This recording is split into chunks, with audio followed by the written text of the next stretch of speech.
When people ask me, what's Schoology? I don't just respond with, it's a learning management system. I tell them to imagine an online hub that houses teachers, students, parents, and any and all stakeholders. It's a place where you can share any materials for class, like documents, links, images, videos, activities, discussions, anything you want. Students have access to these materials anytime from anywhere.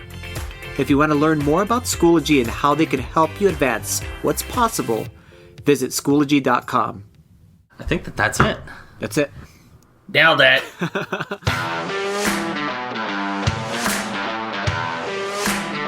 Welcome to On Education. I'm Mike Washburn. And I'm Glen Irvin. Friends, we have an amazing pod for you today. On today's show, we're going to talk about Betsy DeVos and struggling schools, a frank discussion on failure, and we have an awesome guest today, Noah Geisel, who discusses micro-credentialing, badging, the importance of world languages, and an awesome new Chrome extension you've never heard about. Can we talk about video games for a minute? Yes, let's do it. Let's talk about video games. I'm having increasingly less time to play video games, but what have you been playing lately? Have you been playing? That's anything? the reality of being a teacher, unfortunately. Summertime, though, I get some playing in, but usually on the weekends I'm playing a new game called Monster Hunter World, and it is super fun. I play it on an Xbox. It's multiplayer, and you get to go and battle against all of these crazy monsters. I guess they remind me more of a combination of dinosaurs / fantastical beasts, dragons and those kinds of things. So it's super fun, grinding kind of game, not super violent or anything like that. So I enjoy those kind of games. What are you playing? You're still playing Monster Hunter a lot? Yes, love it. Wow. It's a grind game. You just keep grinding and grinding. Like a cooler Diablo. Yeah. Way cooler as far as graphical thing, but it's definitely a repetitive kind of game. I love management simulators. I have a bit of an addiction towards city builders and theme park management and sure. Roller Coaster Tycoon. yeah. Well, and what's the new one? Planet Coaster, I guess, is the newest iteration of that sort of thing. But I play a lot of City Skylines, which is when the newest SimCity kind of crashed and burned. I don't know if you follow that at all. Oh yeah, it was an absolute disaster. City Skylines came out about a year later, and it was like this is what we were actually waiting for. I love City Skylines. If you like SimCity, if you liked SimCity, go buy City Skylines because it is a freaking awesome game. It's they really crushed it, and you can get it on Xbox now too, I think. Oh yeah, it's available for Xbox. I can't even imagine. I don't know how it works though. I bought it, but I haven't actually played it. I don't know how it will, control. Yes, control wise, if it's smooth. They say it's smooth. Weird. It should be interesting. Do you play it, Mike? City Skylines with the objective of making your city really prosperous, or do you just do design? Because I know I watch a lot of guys online that their goal is just Isn't to create amazing? Really cool cities. Not with any realistic, goal about right? Yeah, just to not make a bunch of money. As far as make your city prosperous, but make it just look amazing and beautiful. Right. I love those too, and I can't get enough of watching those videos as well. I mean, I'm not even anywhere close to as good as that. I've tried to do that a little bit, and it takes mods up the yin yang to get it all looking the way that you want it to look. Sure. I do a little bit of both. I mean, I've tried to really focus on design a few times, and I tend to burn out on it a little bit because it's so hard. And that's when I go play Overwatch. That's a great game too. My son plays it. I play it. And we play it again. I've talked about this before. My son plays with my father-in-law, who's in his 60s. Right. And he's just That's a pro. awesome. He's a pro. I mean, my father-in-law is ridiculous. I think he could be actually a pro gamer. It would No way. And it would be awesome to watch him because, he's in his 60s. So it'd break every trend ever known to man, he's so good. He's so good at a lot of games, but especially Overwatch, Fortnite, those kind of games. First-person shooters, he's amazing. Wild. It snowed here last night. That's ridiculous. Is that I couldn't believe typical it. Canada or no? I mean, I guess it's typical Barrie, where I live, which is in kind of a snow belt. Okay. But I don't think I've seen snow this late in a long time. I mean, it's what, May 1st? Yeah. Soon. Tomorrow? Disappointing. It's ridiculous. It puts such a damper awful on the spring, exactly. I'm trying to rake I've talked about this last week. I wanted to go rake the lawn, get the dead grass out so I can reseed it, and I can't. Every time I go out there to think about doing it or get ready to, I'm gonna go do it this weekend, and the friggin' snow again. It's just stupid. That's the if anybody in Minnesota is complaining about weather, just listen to Mike here. Come hang out in Barrie for a little while. Exactly. It's going to be mid-70s here this week, so we're pumped. That being said, I barbecued still this weekend. You have to. Yeah. So I had my friend Steve over, and we and his lovely girlfriend, and we had kebabs. I make these big giant kebabs, steak kebabs, and it was fabulous. Oh, delicious. Mm-hmm. Yes. You have something you want to talk about related to Twitter. Something went on with Twitter. Yes. So this week in the Twitterverse, as we call it, Andy Leiser from Minnesota. He is a tech integrator extraordinaire in Hastings, Minnesota. He posted something that I thought that everybody needs to read because it's so important. Anybody that has to do with anything that has to do with technology and integrating technology and purchasing technology for schools. And here's his post on Twitter. I'll read it here. He says, "We must teach proper device usage the way that we teach driver's education. Both are essential tools for life, and both can have glorious or disastrous consequences. How do you teach device life etiquette?" And he has hashtags of, screen time and digital literacy, and digital citizenship, of course. So, basically, he puts here, we don't just hand car keys to a student and say, "Hey, figure it out." And so he says a connected device requires the same reverence in education. So true. A lot of schools and school districts just pass out devices and expect something magical to happen. And then when disastrous things start happening, they were like, why did this occur? I think a lot of it too, and I think you would agree with me, Mike, that we need to invest heavily in teacher training and in people like in my position where we have tech integrationists and tech coaches. And our focus should be on making sure that we can make these things truly remarkable and not the opposite. It's just you're left with these devices and it's not an instant classroom it's actually an instant classroom management disaster is what it is. Yes. In fact, if you don't get a strategy in place, what I did when we started to really go one-to-one, I developed a kind of a licensing system for our students, so that they would have to read a kind of a manual on how to use their devices properly for school, and they this is for lower school, sure, for little kids, and they would get they'd have to take a little quiz on how to properly use an iPad, and then they'd get a little license card, almost like a driver's license, actually. That's awesome. And yes. we put them on the board, so they'd have a little section of one of their boards where they were pinned up, Johnny's license and Sarah's license and whatever.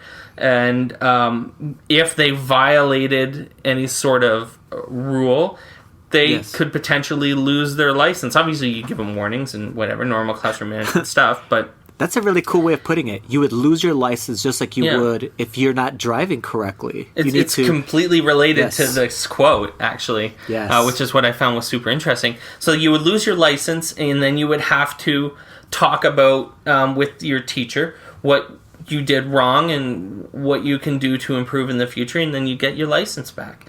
And you couldn't use your device until that was all worked out. So we did that, which some teachers have used it and some haven't, but I think that kind of thing is a really interesting idea.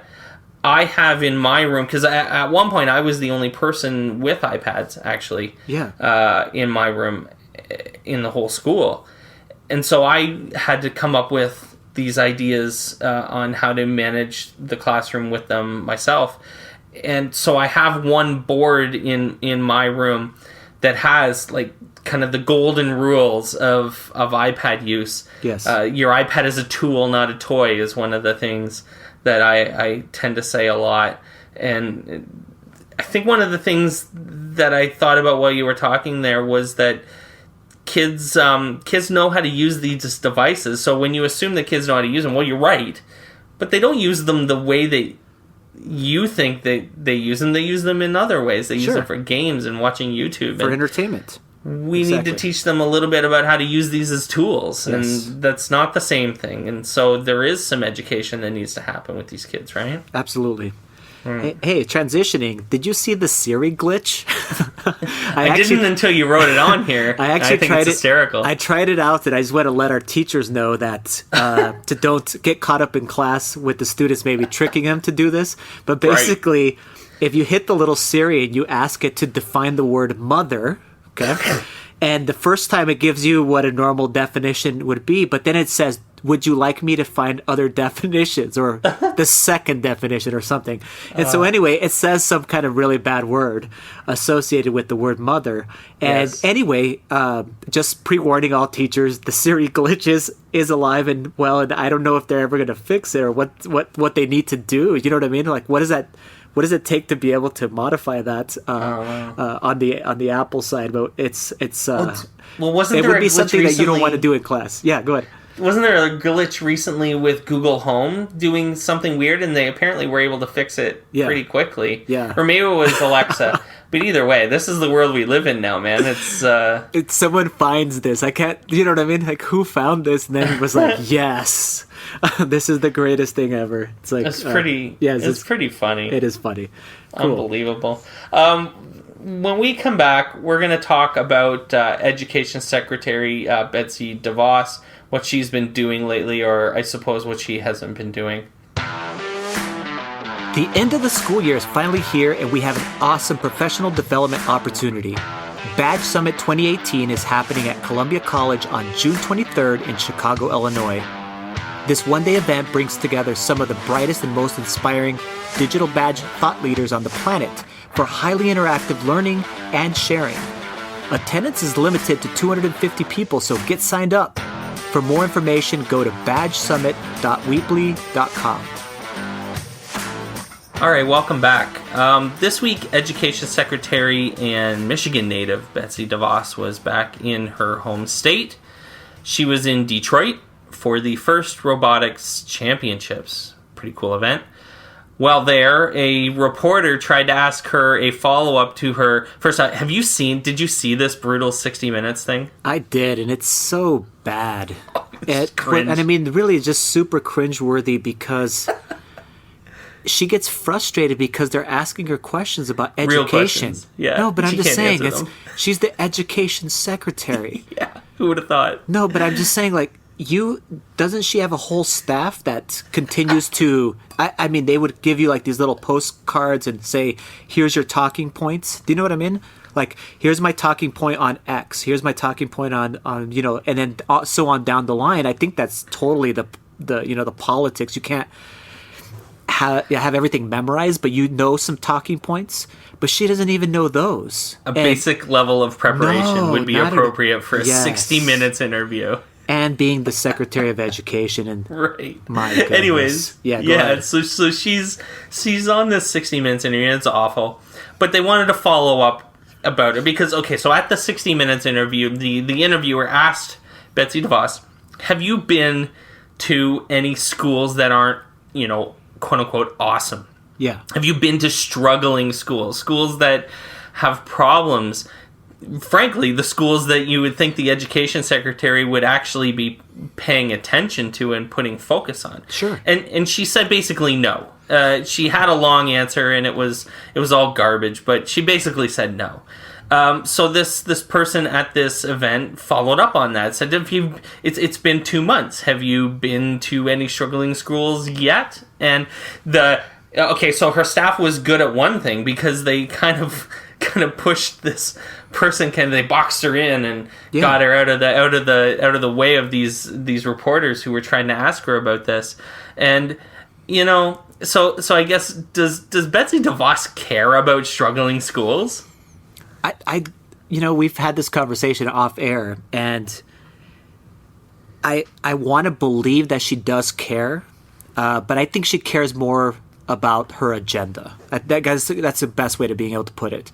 If you go to the struggling schools and you truly listen to what's occurring there, and you truly listen to the ground level, the teachers, the paraprofessionals, the administrators, everybody, and say, hey, what can we do at the federal level to be able to help you guys? Man, wouldn't that be an awesome conversation? And then be able to go in and do some grassroots saying, hey, I was at these schools. Here's what they're telling me that we can go ahead and do. And if you never go visit the places, how would you ever know? And maybe she just doesn't want to feel guilty. You know what I mean? Once you go visit it, I guess you could never put it out of your mind. Well, once you go visit, you have to actually do something. Yeah. Or you think you would have to go do something. Yeah. I think one of the things that we know what Betsy DeVos is up to. Like, it's not a secret. She's been doing this for decades, frankly. She's been promoting and funding, because she's a billionaire. Everyone should remember that Betsy DeVos is an actual potentially richer than Donald Trump billionaire. Oh, she's definitely richer than Donald Trump. Right. And funding, quote unquote, school choice. Yes. The idea that you can you should be able to just go wherever you want, and the government should pay for that no matter where it is. And the way that they hone this narrative, and the way that they justify this funding, is by talking about failing public schools. Yes. And so, off air, I said this, and I'm going to say it here, and that's that failing schools reinforces Betsy DeVos's narrative. It reinforces the idea that schools are failing, and she cares about struggling schools, but only in the sense that she actually, I think, likes it in some ways, that this she can use helps her agenda, for sure. Yes, totally. And I mean, I guess the biggest thing is when you do have you come in with such a huge agenda, everybody knows what you're after, which is basically the dismantling of public schools and them being funded the way that they're currently funded, instead of finding out why certain schools struggle. And I mean, in the end, if you look at that argument, what's happening at those schools at the base level, it's just they're not being truly funded correctly. The property values of all the homes in those areas and those districts, they don't have enough funding that are drawing from those specific things, or the decisions made by the local legislators are so bad that they just end up not truly funding the schools, the buildings themselves, the teachers, and whatever else you might be that you need in order for these schools to actually turn it around. Mm-hmm. It also reinforces this attack on teachers, right? And when she says that teachers should be there for the students instead of there for themselves and whatnot. This again is when you have to look at this in the broader context. And the broader context is that Betsy DeVos is doing things to undermine public education to support a narrative that she's been funding and supporting for decades, and by attacking teachers and not indicating any sort of empathy or compassion for struggling schools, that's how that agenda gets reinforced. You know what I always wonder too, Mike? How much did she pay for that position? I mean, how much money did she donate towards obviously Donald Trump's campaign? Because it had to have been quite a bit of money. Not that it matters to her, because she's a billionaire. Right. A few million here and there is nothing. For the ability to be able to take on the highest level position. And now she's finding out it's way more difficult and complex than she ever imagined, just like our president. I mean, not to rehash 2016 again, but man, I mean, they spent how many millions of dollars talking about the Clintons and pay for play, and Yet, Betsy DeVos basically bought the position, her job. Yes. 100%. Yep. It's really quite depressing, and I'll tell you one thing, in the game of Survivor, Secretary Edition, she's holding up she's quite still well there, though. Yeah, you're right. She's a trooper. I don't know how that happened. Me neither. I guess what we really need to do is convince Betsy DeVos to take some first class flights. Yes, but she owns her own planes, though, so she doesn't care. Yeah, she doesn't care. It won't work the same. Can she take her own plane as the education secretary? I don't know, and I bet they can do whatever they want. Anyways. Yes. Cool, man. In addition to walkouts and protests, there's obviously a lot more going on in terms of education as it relates to politics, both in the United States and in Canada. There's an election coming up in Ontario, where I live. We're going to get some of the key education people on for that. There's also the midterms coming up in the fall. So we're going to keep covering this. We think it's important to view as much of this through an education lens as possible. We're going to keep talking about how the elections, both here where I live and in the United States, how they relate to teachers and teaching and students, because that's our wheelhouse. But we want to keep talking about this because it matters. It matters a lot. We're going to take a break. When we come back, we're going to talk about failure.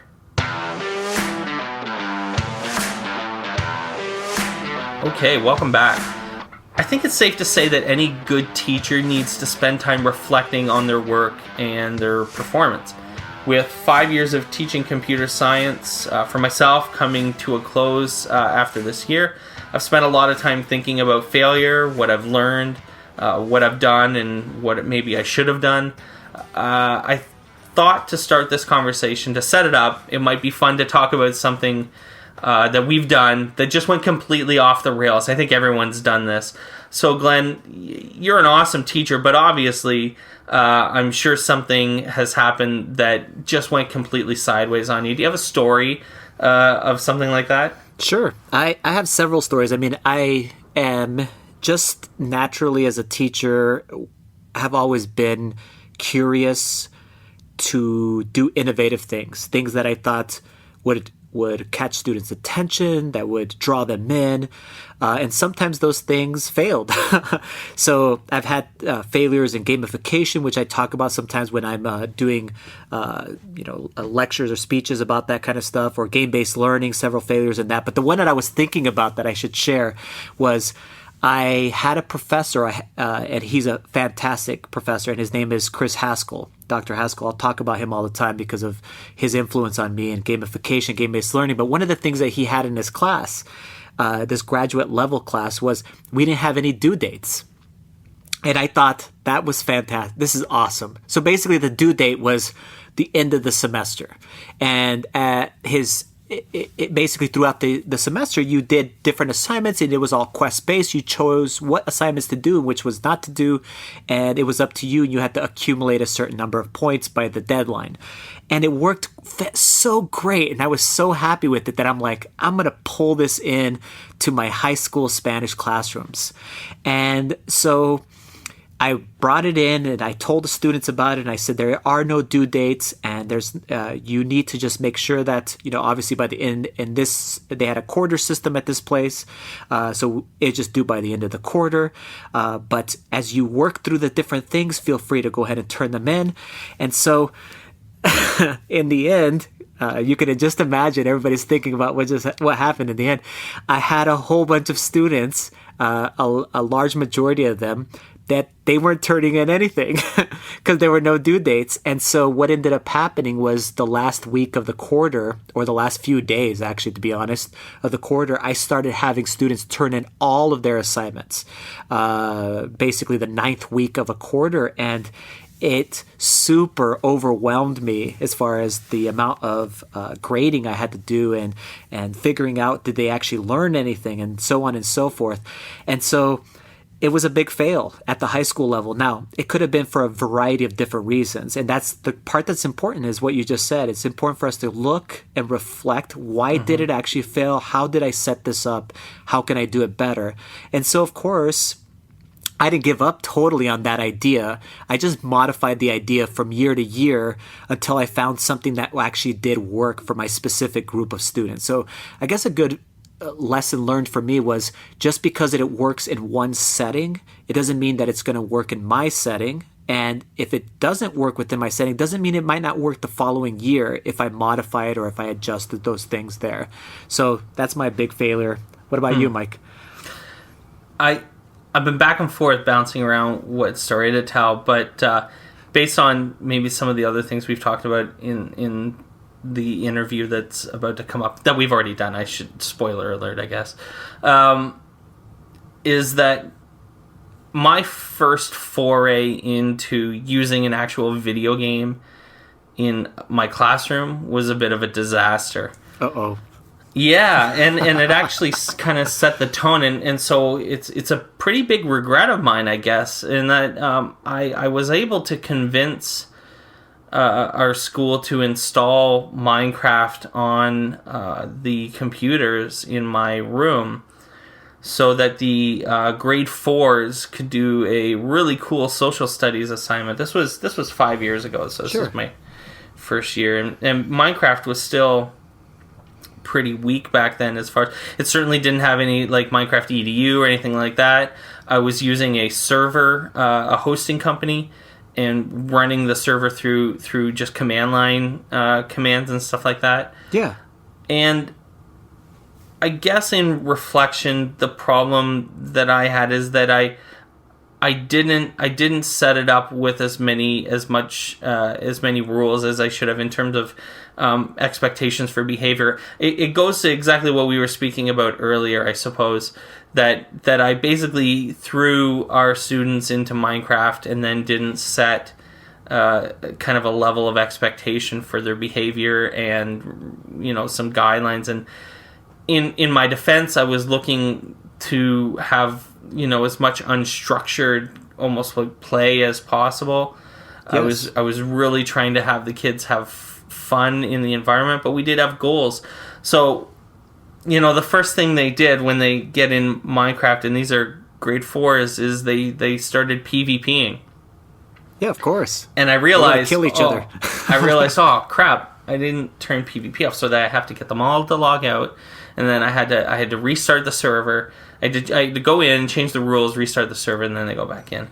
And then and then they start building, because they're smart, right? These kids, and they all know how to play Minecraft. They started building, the assignment was to build like a city. They had to build their community. Sure. Or what would look like a community. So what structures would be in a community? Talking about like a police station, maybe a fire station, a school, a hospital.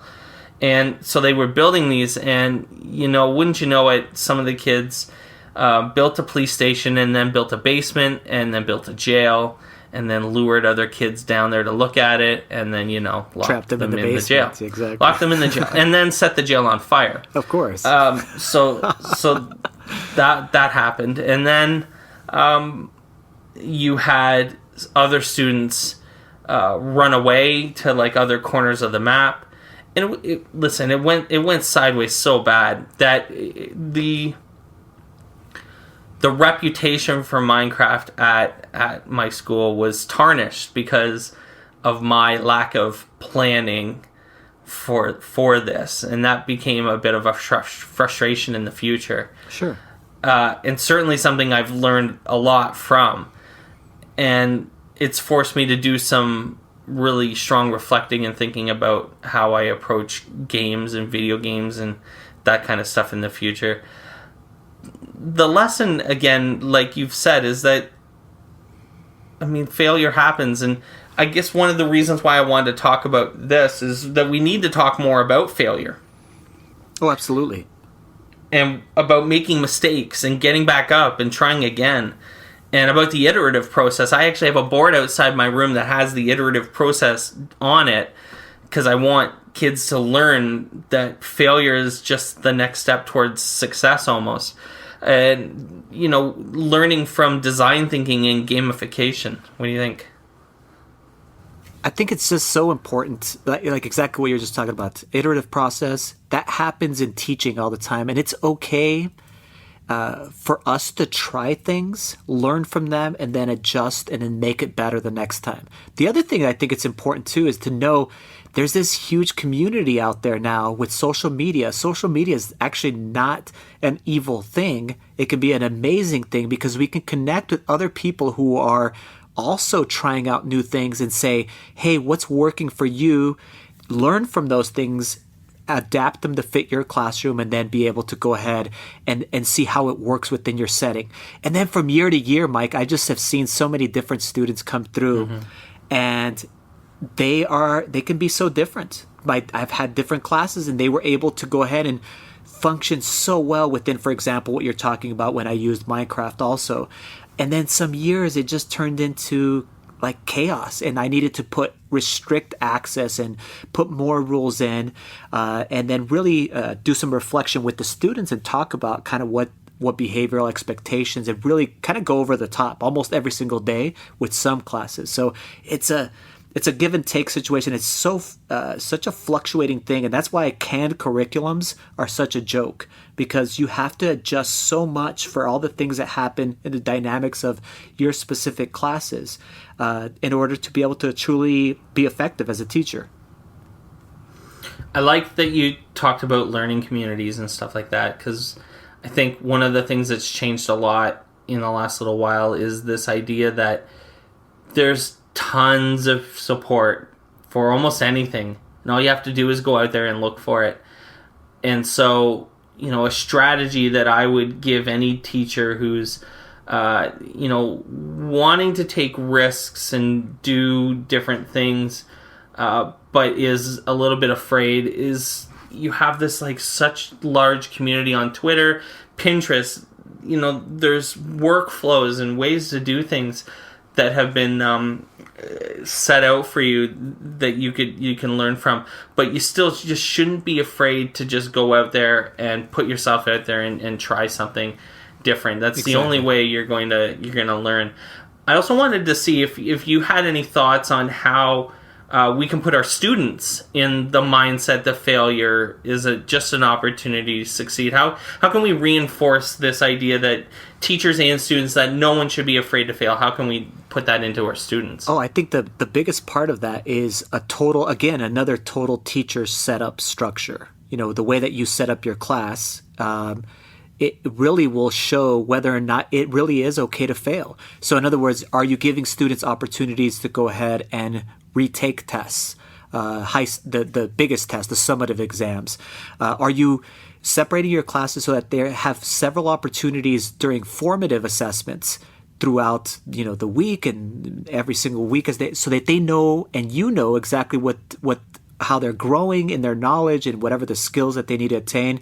And so then when the summative assessment comes up, it's not a big surprise to anybody. Everybody knows, here's what I already know, I'm going to show you now, and have a variety of different ways of being able to show that too. On your summative assessment, some choices there to be able to show whether it's a presentation or it's a project itself on project-based learning, whatever it actually might be that you're going to be using, that they have a variety of ways of being able to demonstrate that knowledge. I think on the teacher side, there's a lot of ways to encourage students to take risks, because taking risks is awesome. That's what school is for. Shouldn't be an all or none type of thing. It is not that thing that we were talking about last week. It shouldn't be a big high stakes test in your class. It should be a time to be able to go ahead and learn from all of the different mistakes that you made along the way. And students that are, like, say, high level students, they should be able to take risks, fail, but then be able to go ahead and recover those points or whatever else it might be, so that they don't feel like, they're on the edge, I'm not going to be able to get an A if I don't take a risk. Those kinds of things. 100%. So listen, folks, don't be afraid to fail. Go out there and screw a bunch of things up. Totally learn from it. Move forward. I tell people all the time, I'll admit, I got the quote from The West Wing, but I use it a lot, and I say, in the history of everything that works, there was a point in time where it didn't work. I refer to some of the most benign things in our lives as things that we at some point couldn't wrap our heads around getting it done. figuring out how to toast toast. How does a toaster work? At some point, we didn't know how that worked. We didn't know how to do that. And we figure things out. We make mistakes. We move on. Go out there and fail. Learn from your mistakes. Your kids are going to learn from you. Embrace your failures as learning opportunities and embrace them with your kids so that they can see that even their teachers mess up. Because that's the way that they'll learn that it's okay to mess up. Absolutely. When we come back, we're going to talk to Noah Geisel.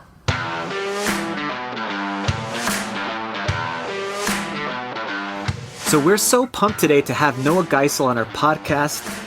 If you don't know Noah, here's a little bit about him. He was a former Spanish teacher, earning the highest honor that can be received by any world language teacher, which is the ACTFL National Language Teacher of the Year. And he received that in 2013. And then now Noah's heavily involved with badging and micro-credentialing, and he'll talk to us about his work in educational reading apps. Noah, thank you so much for joining us today. Can you tell our audience about you and then where you're located? Yeah, absolutely. Glen, Mike, thanks so much for having me. It's awesome to be with you on your new podcast. Really excited to take part. Well, you said I'm Noah Geisel. I live in Denver, Colorado, and spend my days trying to change the world, whether it's through helping empowering world language teachers and educational technology teachers to be more awesome than they already are, to teaching a class on digital media and learning at the University of Colorado, Denver, to working in the spaces of digital badge credentialing, and as you mentioned, EdTech Startup Land. That is so awesome. I love that statement. I think Mike says that all the time too. Want to do things to be able to change the world. That is fantastic. I was reading here that basically that you're a fellow language teacher, and I'm disturbed by the trend, Noah, of substituting computer science or coding for world languages in schools. I think there's equal value in both of them, but trying to put them into the same field is wrong. It might be like you wrote an article on Medium about this topic, and can you just tell us why this is bad policy? Yeah, absolutely. The Medium post that you mentioned, I'll send you links you can include in the show notes for anybody who's interested, but basically an open letter to policymakers to say, hey, you know what?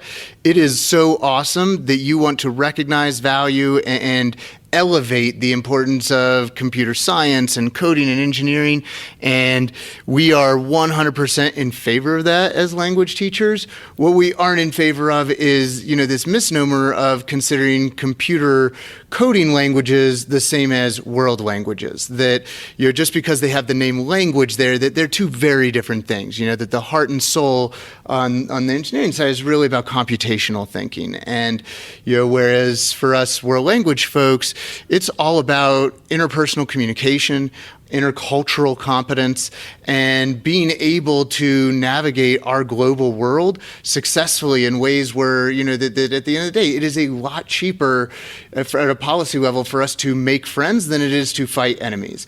And as important as computer coding is, it's, language and cultural understanding that's going to help us get there. And so while we absolutely are in favor of funding computer science, the coding languages, just because they share the word language, are not languages, right? Any more than, Yes. you wouldn't confuse a search engine with a car engine just because they have the word engine in them. They're both important. And, we want to we're not trying to pit one against the other and elevate one or the other. They're both important. And, we're really passionate, you and me, about our world languages. And we want to see our students be biliterate, bicultural, and bilingual. Absolutely. I guess the narrative, though, I get your problem as world language teachers is that the narrative has been, they do this, we think that coding should be taught as much as English, for example. And that's that they frame it in that sort of narrative, and that's what's working against you guys, right? Is that all of the promotion for teaching coding has been framed in the narrative of teaching it like a language, right? And I think that's a really good question. I don't know that I am the best person to answer it, to be honest. I think at the policy level, I view it as, that they're not trying to get in on the literature credits and saying this counts toward your graduation, for English class. That they're saying this is a coding language. It's a second language. Therefore, it should count as a foreign or world language credit. Right. Yes. So So true there. Thank you for sharing that. And then, Noah, I'm very excited about this summer, the 2018 Badge Summit that's taking place actually in Chicago. And I think it's the day right before ISTE begins, which Mike and I will be there. Tell our audience about this conference and what can you expect if you attend? Absolutely, and this is where I get really excited, so feel free to cut me off. And for folks who aren't familiar, about digital badging credentials, it's all about this narrative of who our students are as learners and achievers. And so, I'm just super mega mooey passionate about using digital badge credentials as a way to notice, name, and then credential anywhere our students shine, to get above and beyond just this grade point average, test scores, what's on the transcript, that there's so much more that really matters to colleges and employers that right now we just as storytellers in the education system are not doing enough.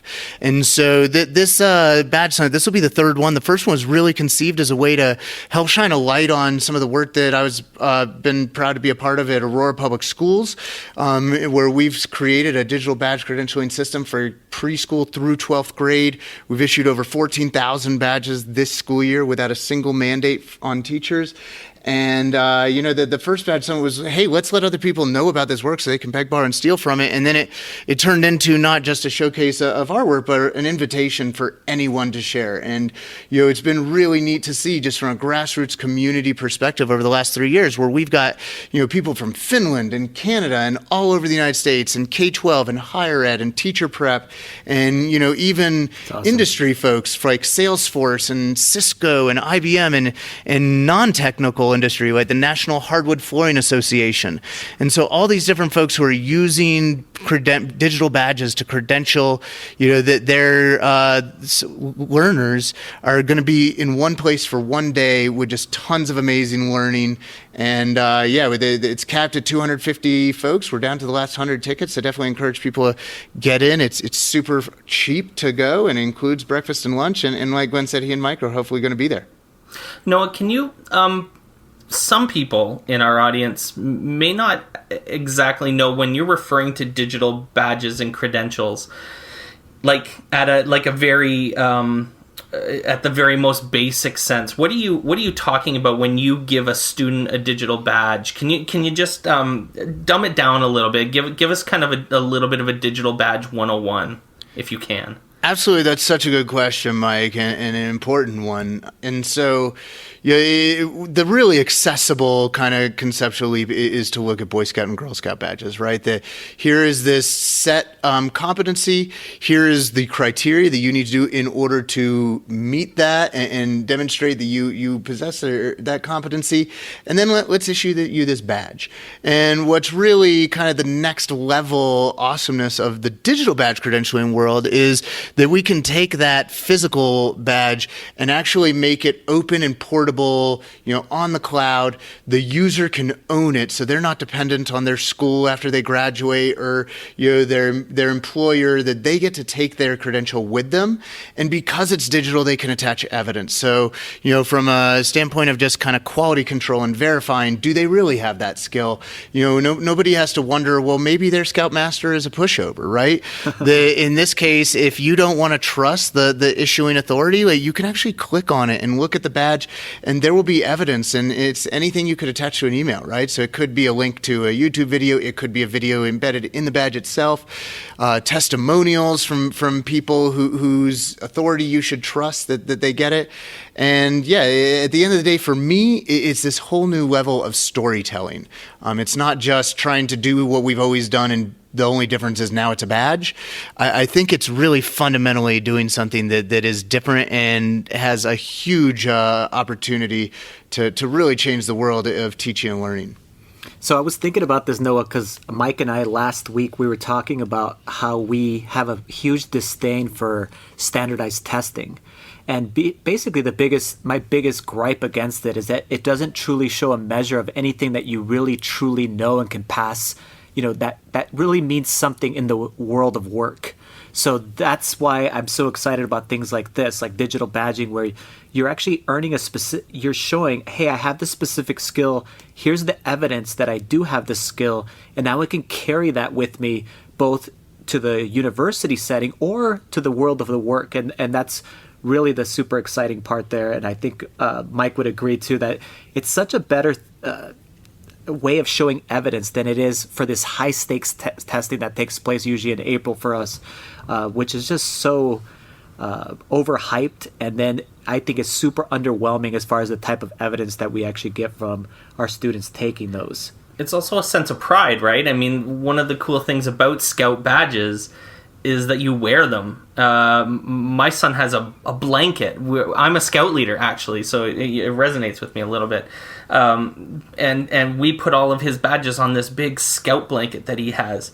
But some people also, like the way you normally see it, is on their sleeves and on their shirts. And when I was in Cub Scouts, it was all down my sleeves. And digital badges can be the same thing. You can own these things, and this is a source of pride. And I find that our students less and less care about taking home that math test. I mean, they can be proud of it, right? And they can think that it's awesome and super happy with their work. But it's not the same as this. This is something they relate to because of things like achievements in Xbox and Steam and winning trophies on PlayStation. This relates to that in some way, right?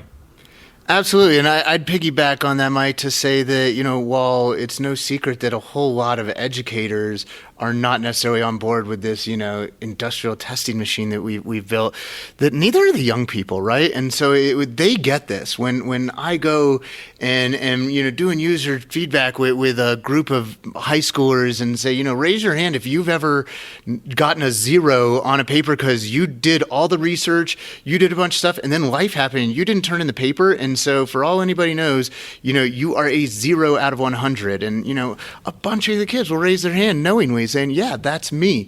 And so, what if, while you didn't get that grade on the paper, your research piece at a more granular level was something that was credentialed. You earned a research badge. So you might not have gotten the communication badge. And that's all of a sudden where you have students nodding along and saying, yeah, this is something that's important to me in my future.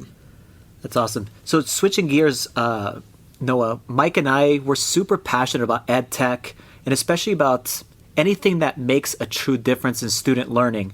And you're working on and are part of a transformational educational app, or it's a Google extension, I believe, and it's called Stackup. And can you tell us about what it is and how it works? Absolutely. For folks who aren't familiar with Chrome extensions, just like your smartphone has apps, your Chrome browser can have apps. And so right now it's exclusive to a Chrome browser app or extension, and it's called Stackup, like you said. And it is all about reading, measuring, and reporting students' online reading. And so similar to the interest in badging of extending that narrative of who we are as learners and achievers, I got really excited when I learned about Stackup because, what a young person reads about, and anybody really, right, of any age, what you read about tends to align with what you're passionate about, right? And as employers start looking at things like emotional intelligence and passion, not just IQ, but EQ and PQ, if we can verifiably report, this is what I'm reading about, that's could be a really valuable data point to put in the hands of our learners. And so I learned about Stackup. I reached out to them and said, hey, if you ever want an ambassador, I'm basically already doing that for you. And they said, yeah, let's get together. And fast forward several months, I'm their director of education. And we can do just some really cool stuff that I think, it's data points that have been around since the beginning of reading that until now, though, like, most people have never even thought of them as data points that are getting created, much less something that we can collect. And so, we're able to tell students and their teachers and school leaders, on their Chromebook or laptop computer running a Chrome browser, we're able to let them know they've read this many minutes and hours. We're able to categorize every web page on the internet into different one of 60 career categories. Fantastic. So we can take that time and align it to, potential future interests. And we're able to, in the background, scrape the grade level of the text that they're reading. So we can say that they're doing this amount of reading in these categories and at this grade level text without doing any assessment or adding anything to a teacher's plate. It's really pretty cool stuff. Love it. This is existing, this is out now? Yeah, absolutely. Stackup.net and crazy, right? Some of the data reporting stuff is with our what we call our admin edition, which has really only been out now in the wild for a couple months, and we're just really excited about it. We're getting great feedback where a school is saying, wait, this is real? Like, and they can look at, a principal can look at, say, wow, in the last week, the Elkhart Wizards, his students have read 1,432 minutes of online reading, and they can now, put that as part of their community culture. That's on the foyer, on the TV monitor that's normally showing the lunch menu, and, the date is now also showing this is how much we're reading here. Fantastic. I wrote a paper once a little while ago, I suppose, on boys and education, and specifically, actually, it really filtered down into boys and literacy, and the idea that our boys are really struggling with literacy in terms of being passionate about learning and reading, and I made the argument that we shouldn't care what they're reading. If they want to read comic books, let them read comic books. If they want to read magazines, let them read magazines.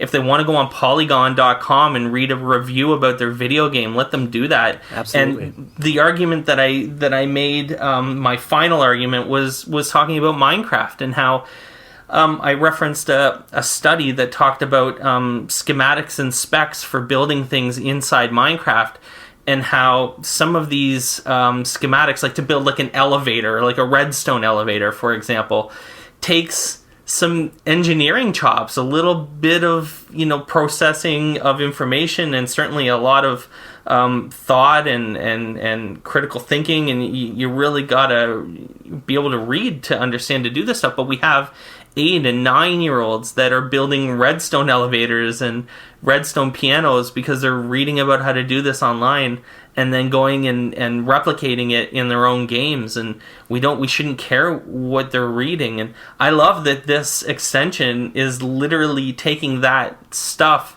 and agreeing with that, and saying, now we have a way to show teachers that there's value to this. And that gets me going. That's exciting. 100%. We want to recognize that value, and then give the student credit for it, right? We want them to be able to say, I spent 22 minutes reading about this, and be able to communicate that to their teachers, and it's automated, so it's totally trustworthy. And on that sort of choice piece, and another piece I'll throw in there is we've started building this open, for folks who are in the hashtag OER space, we've started this open library of content that's basically crowdsourced amongst tens of thousands of Stackup users. The top web pages every day go into a queue, we review it, make sure it's appropriate for school, and then it gets categorized into one of 8 interest categories that students can then search for: science, entertainment, sports, news, and current events, and they can select grade level text. So for the student who wants to read or is being told to go read but doesn't know how to find stuff that's going to be, aligning with their choice, we're hopefully creating an on-ramp for that, so that they can just say, I'm into sports and I am reading at a 6th grade level, so my teacher says I need to find stuff at a 7th grade level, and we're feeding them a bunch of articles that might be up their alley. That is so awesome. Noah, thank you so much for being with us today. Loved hearing about the Badge Summit, and then, of course, Stackup, and a lot of awesome things that are going on. If you want to follow Noah on Twitter, he is at Senor G. I'll see you in October at the Colorado Congress of Foreign Language Teachers Conference. Thank you so much again, Noah. Thank you both so much for having me. On Education is an on-podcast media production. My name is Mike Washburn. My co-host is Glen Irvin. You can get in touch with us or ask us questions to answer on air by visiting our website, oneducationpodcast.com. You can tweet us at oneducationpod. Glen is at IrvSpanish on Twitter. I can be found on Twitter at Mr. Washburn. You can find us on Facebook by visiting facebook.com/oneducationpod. If you're enjoying the show and think others would too, we'd be honored if you'd share it with them. Please leave us a rating or review in Apple Podcasts or the Google Play Store. When you leave a rating, it gives our rankings a boost, and this helps others discover the show. We want to thank our presenting sponsor, Schoology, for supporting us. Check out Schoology.com to learn how they can help you advance what's possible. Thanks as always for listening. Stay awesome. See you soon.